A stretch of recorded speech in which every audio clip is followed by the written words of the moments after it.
next up, we're going to kind of continue our financial theme. We're going to invite up Jake, Jerry, and Nick to the stage to chat all about brand tracking and customer journey mapping, right? So how do we really think about research at every level of the journey, all the way from brand awareness down to customer satisfaction, and kind of look at that through the lens of financial services. So, Jake, off to you. What I'm going to try and talk through, hopefully, is some of the financial services research that we've conducted at QuestionPro. I'm just part of the story though, and then Nick and Jerry are going to steal the show straight after to talk a little bit about customer experience as well.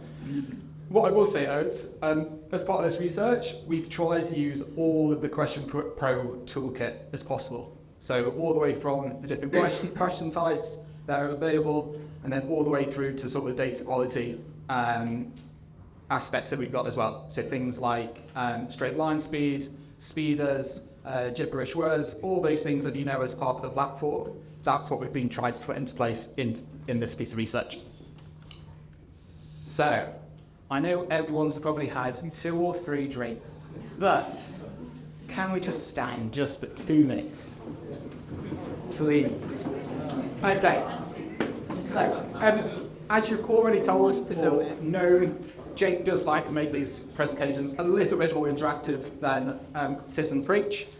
So the game is very, very simple. Stay standing if you use the tube to get here today. Any part of your journey. So, okay.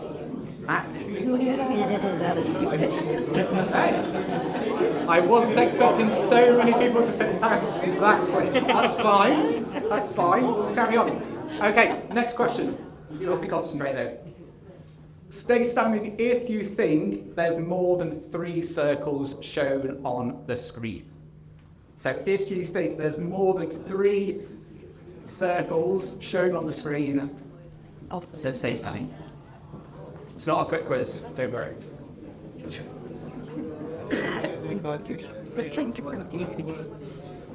There's also the scripts that already.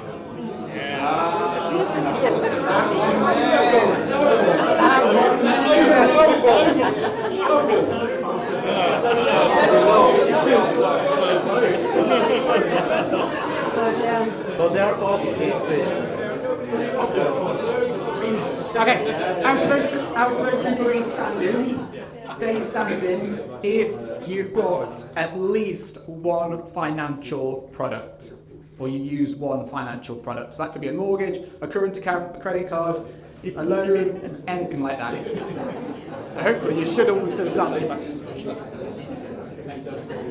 Stay standing if you've dabbled or you've thought about sort of dabbling in cryptocurrency. Ready? Stay standing if you've actually invested in crypto. Okay, now we know where all the wallets are, so we don't have to bring out the drinks. These are the people we should be talking to, as well as the vet right at the end, over there.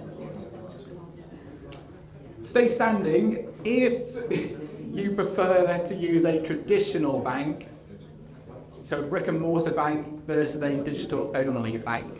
Okay. Okay, no consent. There's actually prizes. You can sit down. So I think whilst there's been a lot of changes in the financial services sector, I think it still comes down to 3 core parts of the business and part of the industry. First one is attraction. So what are they actually going to attract customers to their business or their products? Second one is retention. So how are you actually going to keep hold of those customers, especially when you see on Money Saving Experts with banks offering sort of £150, £200, what's actually going to keep you at that bank in the long term? And then also revenue per customer. So how can you sweat that asset or that customer to purchase as many products as possible across your suite? So current account, mortgage, loans, and all those other sort of investment services. So the big challenge for us was to understand actually what do people think of the financial services sector. So like I said, using the suite of the research suite at QuestionPro, thinking about actually what do people think of the financial services sector and how do we maybe even try to improve it. So for context, in the last 12 months, individuals who completed the survey, over half of those individuals said they potentially suffered a decline in their disposable income. And that's something we've seen in other research from clients that they've conducted, but also from our own research as well. But then we also see that squeeze actually coming into play from an older population, where they're getting the squeeze of disposable income, so less money to spend during the average week and average month. Whilst savings are being used, we're now seeing that sort of credit and debit is becoming more at the fingertips of individuals. So things like buy now, pay later, short-term borrowing, overdraft facilities, finance on cars, all those sort of finance on fingertips is easily accessible to people now, which probably wasn't 2 or 3 years ago from the other research that we had conducted. But what actually is making those buy now, pay later users? So from the same research that we conducted, we saw that those particular individuals, nearly 4 in 10 individuals live with a child. The same percentage say they spend a lot on clothes in comparison to the national or the NatRep survey that we conducted, which was around 18%. And nearly 4 in 10 of the buy now, pay later users think luxury goods is a good investment versus 15% from the NatRep average.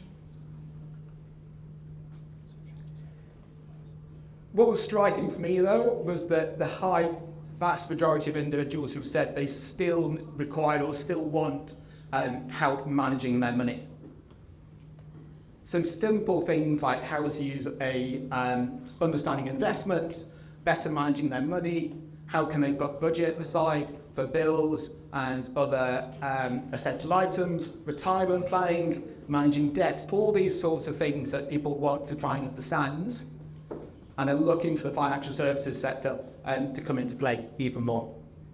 What we've still found though over the research, and this was from the NatRep survey what we conducted, but also the survey that we conducted with individuals who have at least one financial product, is that the financial services companies are still being that sort of leader when it comes to those products. So individuals are still looking at loans from a bank.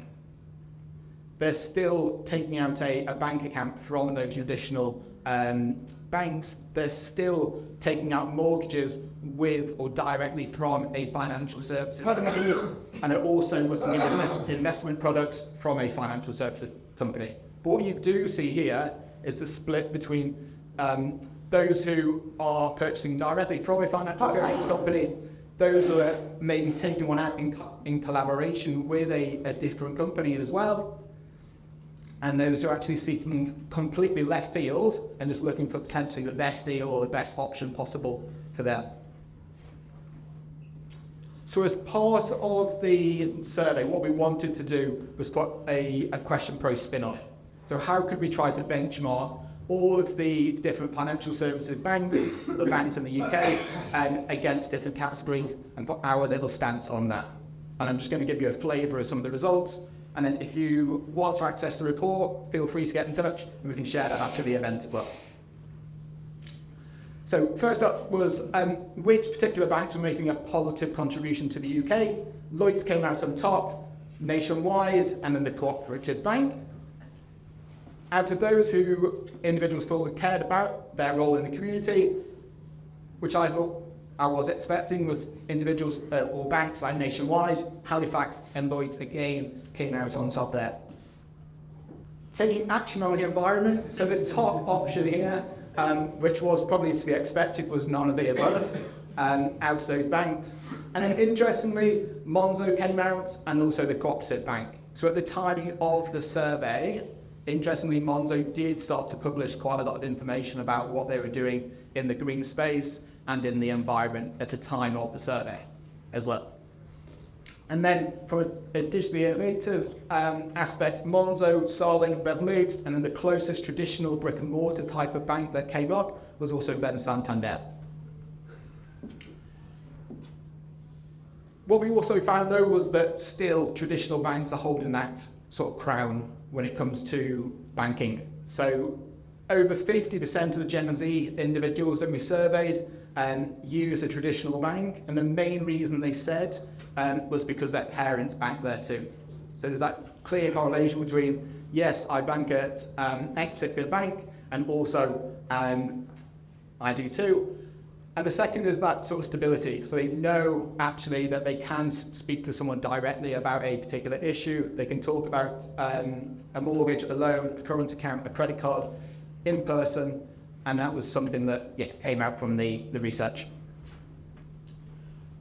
My two final points before I sort of hand the reins over to the other whiskers in the room is over half of the consumers said that switching banks was influenced by the reputation and the overall experience they received, which I thought was striking. So as soon as someone had that maybe bad experience, their particular issue wasn't solved, they were potentially looking to switch those banks. And I've done that in the past, especially when I've had a bad experience in bank.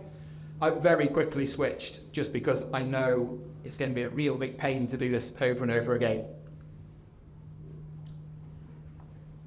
Nearly half of individuals who we surveyed as well, we can split this by different age groups as well, which gets even more interesting, said that they switched banks because of poor experience as well, or poor customer experience. So it just shows the importance of customer experience in whatever industry you are.